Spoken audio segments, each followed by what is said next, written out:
Well, after losing to Newcastle 2-0 yesterday at St. James's Park, Erik ten Hag has raised his doubts to really go into the fourth or the top four positions of the league, because the first two are taken. We are fighting for two slots. Welcome to United Matters channel. How are you guys and where are you watching us from? This other story coming in from David Austin is not going to entertain the likes of Nachitende Esther, Thomas Donko, and very many others who are really in love with Wan Bissaka. David Austin has told us that United is willing to listen to offers of Wan Bissaka in the summer, meaning that Erik ten Hag is willing to offload Wan Bissaka from Manchester United. And lastly, Luke Shaw, speaking to Sky Sports yesterday, confirmed to them that he is nearing the age of signing a new deal with Manchester United. Guys, Rock and David is my name, and let's see close to 200 likes smashed in this video such that it goes viral. Now, after the game of Newcastle, Ten Hag said lots of things, but I picked out just two statements that he really said that are really going to be so much helpful to us and to help us really share our views on them, because I thought that we are really not in tune with our manager in certain things, because Erik ten Hag had to say the following about the top four stance of Manchester United and his players. He said, we know it's not going to be a struggle. We know it's going to be a struggle to break into the top four from now until the last game. You have to be ready for every game. Today we are not. We have to bounce back on Wednesday. And guys, for the very first time ever since Erik ten Hag came in throughout Manchester United, we've gone ahead to play 3 games in the Premier League and we've never even scored. Even when we lost 2 games consecutively against Brighton and Brentford, at least in the game of Brighton, we found ourselves putting the ball at the back of the net. So this is so much alarming, and obviously a bounce back is really needed. We know that we capsized during Liverpool, 7-0.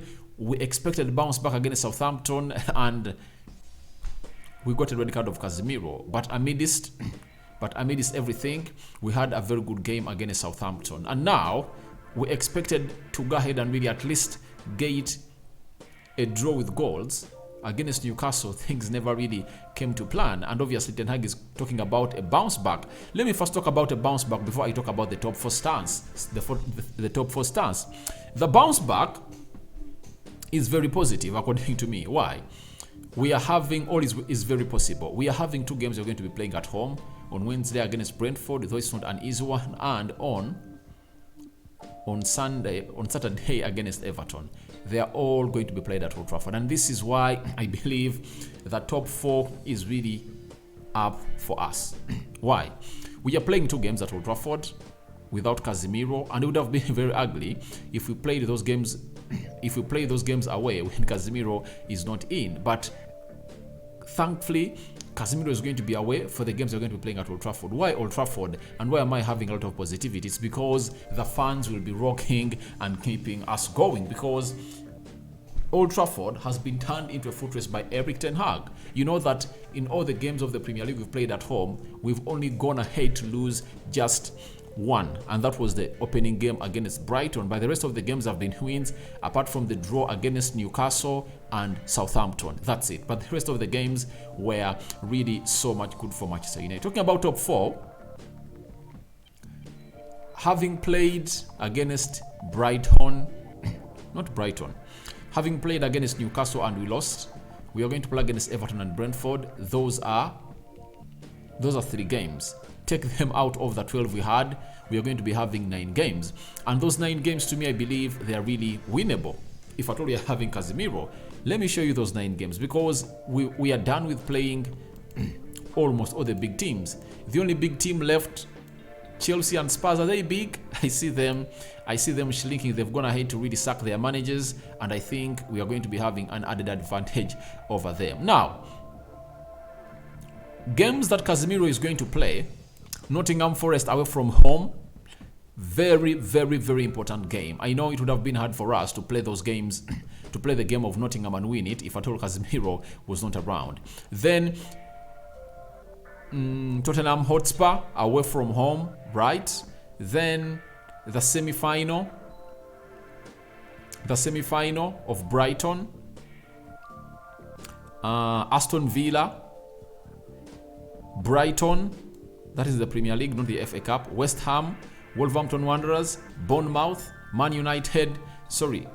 Bournemouth and Fulham. So amongst all these games, Fulham, we are playing it at home. Wolverhampton Wanderers, we are playing them at home. Aston Villa, we are playing them at home.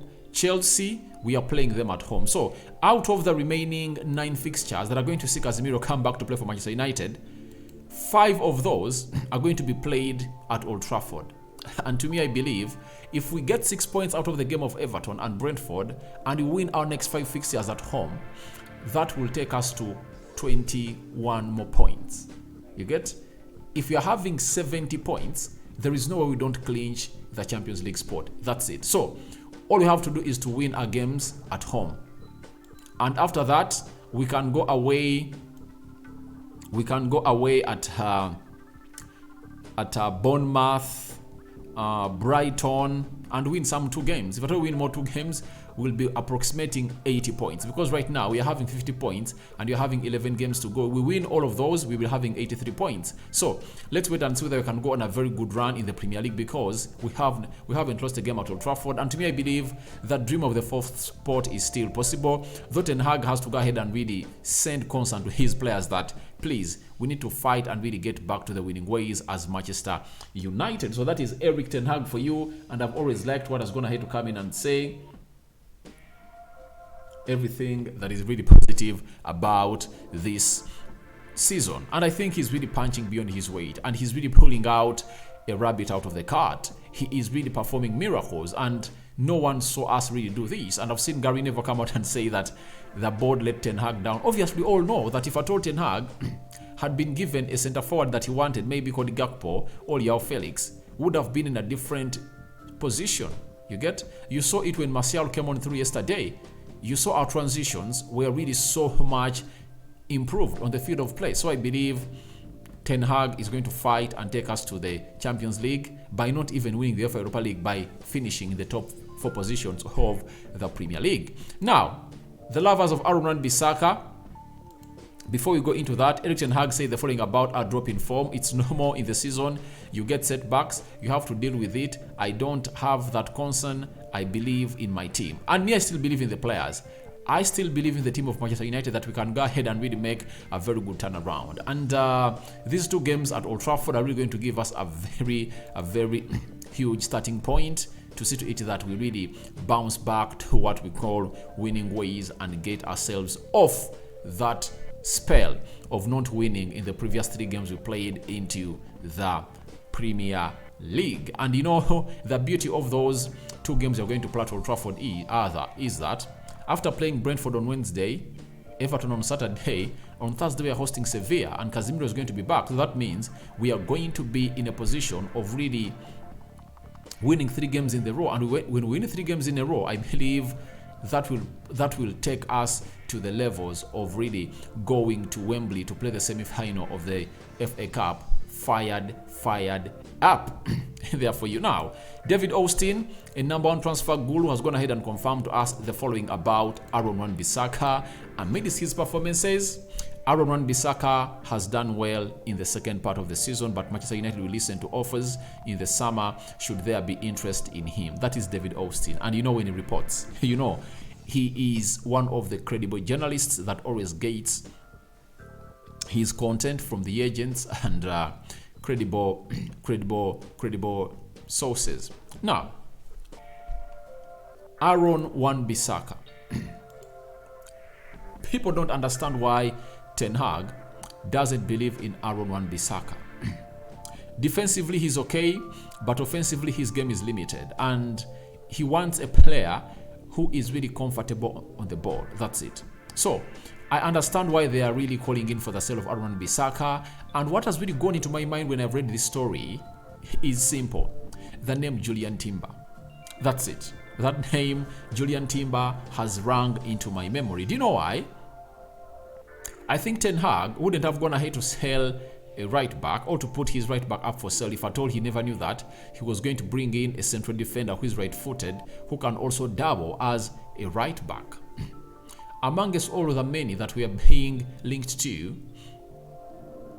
Kim Min-jae, Disasi, and Julian Timber. It's only Julian Timber who can play as a central defender and play as a right back.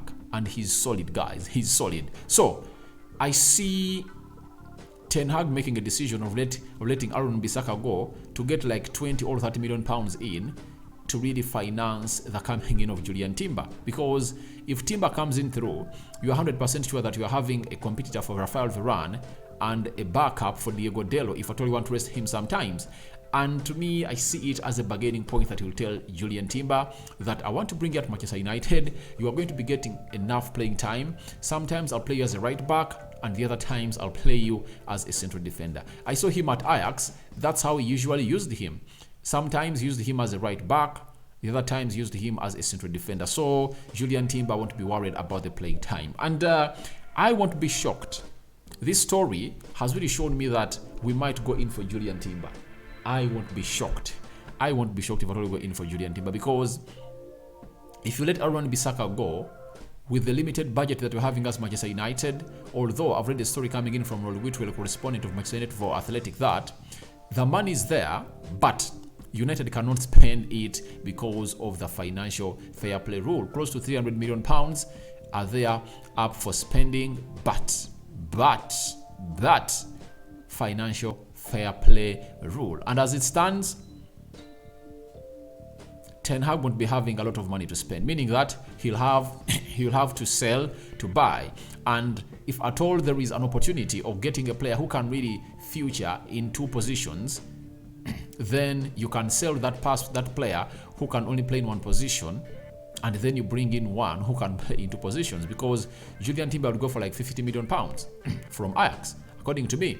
So you sell Wan Bissaka for 30, you add on 20, getting Julian Timber onto the team of Manchester United. So I think it's absurd for people like Nachi Tende, Esther, Thomas Duncan, very many others who really love Wan Bissaka. Looks like Ten Hag wants to let him go. He wants to show him the exit door from the club of Manchester United. But he has done really well in the second spell of the season. He has really played very well.